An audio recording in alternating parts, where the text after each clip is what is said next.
அஸ்ஸலாமு அலைக்கும் சுவை விரும்பிகள் எல்லாரும் நல்லா இருக்கீங்களா? சிக்கன் குஸ்குஸ் ரெடி பண்ண போறோம். இது வந்து பாஸ்தாவோட ஒரு டைப்பு. இதுல வந்து புரோட்டீன் அதிகமா இருக்கு. டயட்ல இருக்கவங்க இத ட்ரை பண்ணலாம்.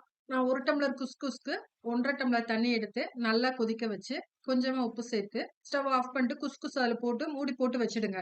ஒரு வாணலி அடுப்புல வச்சு சூடானதும் எண்ணெய் சேர்த்துக்கோங்க.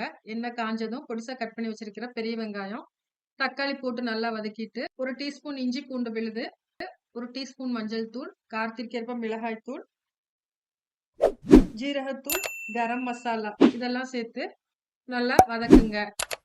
இது வதங்கின பிறகு நான் பொடிசா கட் பண்ணி வச்சிருக்க சிக்கனை இதை சேர்த்து அதையும் நல்லா கலந்து விடுறேன். நம்ம ஏற்கனவே குஸ்குஸை வேக வச்சு வச்சிருக்கோம். அதை ஓபன் பண்ணி இதோட சேர்த்து நல்லா கலந்து விடுங்க. 1 டீஸ்பூன் பெப்பர் சேர்த்துட்டு கொஞ்சமா பட்டர் சேர்த்து ஸ்டவ் ஆஃப் பண்ணிக்கோங்க. இப்போ நமக்கு குஸ்குஸ் நல்ல டேஸ்டா ரெடி ஆயிடுச்சு. என்னோட சேனலை மறக்காம சப்ஸ்கிரைப் பண்ணுங்க.